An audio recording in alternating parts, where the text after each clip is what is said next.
Ready? I'm ready. You ready? I'm All ready. right.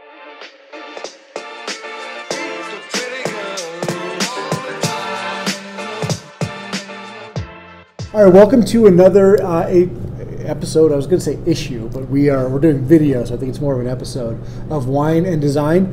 Today, I don't think we're going to focus on design. I think we're going to focus on wine. We're here at the Bonacquisti Wine Company in downtown-ish Denver, northwest Denver, Sunnyside neighborhood. Yeah. This is a good friend and winemaker and owner of said winery, the Paul Bonacquisti. Hi. Thank you for having us. Thanks for being here, Jake. Absolutely. I had Paul pull a couple of wines. We want to just drink some local wine today. So today is all about Colorado wine. And we've got a couple that he sells here. And then I pulled in deep into my dusty cellar dust stash. Yeah. And pulled out a 2003 Merlot from Boulder Creek Vineyards. Boulder Creek Winery, or was it Vineyards? I can't even remember. Boulder Creek Winery. So Paul, are you excited that I brought you I'm a really excited. 15-year-old bottle of Yes. wine? As Paul's I'm gonna have you open up the first one, and we'll start talking about that. But Okay. The reason we're so excited about this 15-year-old bottle of wine is in Colorado, it's not very easy to find wines that A, age long enough, or B, are still available. Exactly. So getting something that old is a unique experience. Actually, and the first wine that you're pouring, I believe, is also a unique experience because we don't have a lot of bubbles in Colorado. So tell me what you're pouring. No, we don't. Yeah, so this is our Colorado Riesling. It's actually from 2016, and it's lightly carbonated. Mm-hmm. So I wanted to do, well, actually, this style goes back about 6 years now. I did the first one I did was a Gewürztraminer. We did a carbonated Gewürztraminer right around Christmas time, and so people loved it, and off we go. We started a tradition. Yeah. Every Christmas. So yeah, this is Riesling from Colorado. It's down.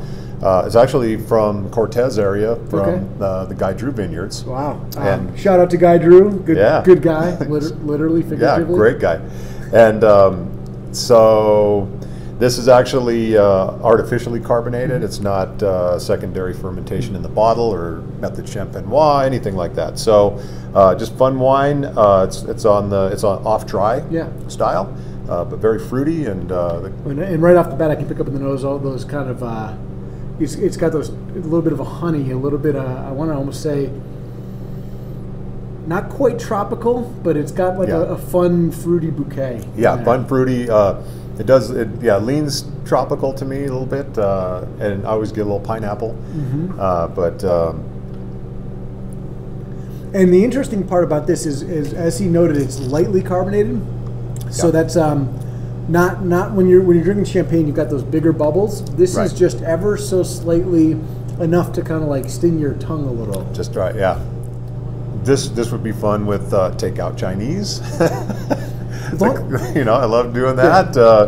I would get the General Tso's chicken, the lightly breaded chicken that. Oh right. Because a little bit of heat, it would cut through. Yep. The little bit of fried, it would kind of match up to it or cut through again a little bit. It would. Yeah, I'm there with you. So I'm excited about this second bottle for two reasons. One, I've never had this winemaker. And two, it's from the Elks AVA. So tell me a little bit about the wine, and then we can talk about why the Elks is so cool. Yeah, so this comes from 5680 Vineyards over in Paonia. Rob Kimball is the owner of this winery and the winemaker, and they're a real small production winery. I'm going to guess they do about 1,000 cases a year. And Pinot Noir grows very well over in the West Elks. It's a cooler climate than over in Palisade. And he makes really good wine. And 5680 is significant because that's the elevation. That's the elevation. And the Elks AVA, so Paonia, I think Hotchkiss is part of that. And Hotchkiss, yeah. They are some of the highest vineyard winery operations in the world. This is like no messing around, high elevation. Nobody grows grapes at this elevation successfully outside of Colorado and like Mendoza. Right.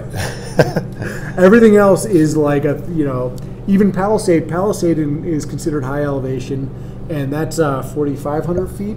Yeah, 4,600 feet. So they're messing with stuff in some really crazy. I mean, you should be skiing there, not making wine. They have, and some of the vineyards there go up to around 6,000 feet. So yeah. And I'm looking at this, and it looks, I mean, it looks like a Pinot Noir, right? Yeah, it does. It's got that nice light color. It's not too inky or dark. A little bit of just a nice subtle oaking on there, so it's not too intense. Not too intense. I get this like real baked cherry type of profile off it. Just a little bit smoky. Yeah, it's really smooth. Kind of coats. It's bone dry. It's crisp. Yeah, real good. Yeah, it has real good acidity to it. It tastes like a fall hike in the Colorado mountains. So go on a hike in the fall with like your yellow and orange leaves, and then drink this afterward. That's what this feels like to me. Nice. Yeah. As with most Pinots, this is going to go with your light meats. You can probably get away with some of the some fish. This isn't a heavy wine. It's not going to overpower anything. No, not a heavy wine at all. It's real refreshing.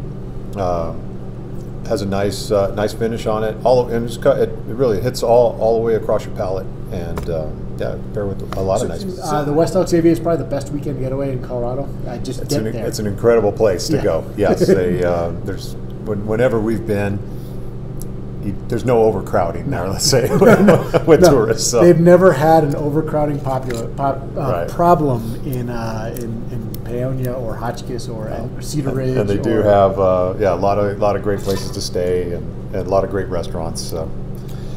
And of course, all the wineries there. All right, so I'm going to have you start opening this. This is the exciting wine of today. We have no idea how this is tasting. I got this at the 10-year anniversary of Boulder Creek Winery, which they were there for about a dozen years. Jackie Thompson was making some of the best wines Colorado has ever seen. I think that you would agree with me on that. Yeah, one of the best winemakers in the state. Yeah, and I say in the state, you could put her in California and she would have done pretty well for herself there too. Yeah. 2003, that's got to be, so that was one of their first vintages, I would have to imagine. I'd have to do the research. And the sad thing about Boulder Creek is, it's reality. They decided to retire, and their son decided not to become a winemaker. Yeah. And so when that happened, they had to close up. It was a retirement party. And as you can see here, Paul broke the cork, which is not a big deal. It happens. And this is just a little bit of older wine, so that cork is mature, if you will. Yes, it is.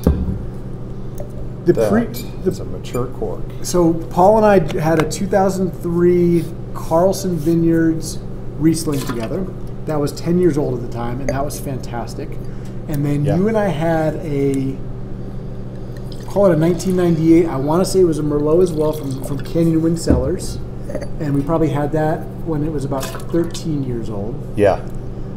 So we're at a point where we've had wines that were the same vintage or even a little bit older, but never compared to the year that you're drinking it. So this is, for me, hands down, the oldest Colorado wine I've ever drank.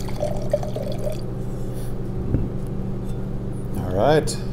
So looking at this, what you see here, it's got a little bit of an orangish brown hue, and that's very, very common in older wine. It's slowly been oxidized through that cork. It's where you want to be with a well-made wine. It's got a little funk to it. It's got some earthiness to it. It smells like the fruit. So one of the things when you're drinking older wines, you might miss the prime by a little bit. I'm gonna guess when we taste this, we're gonna like what we drink, but we're gonna wish we'd opened this 2.5 years ago. That's my prediction. Okay, that's possible. Yeah.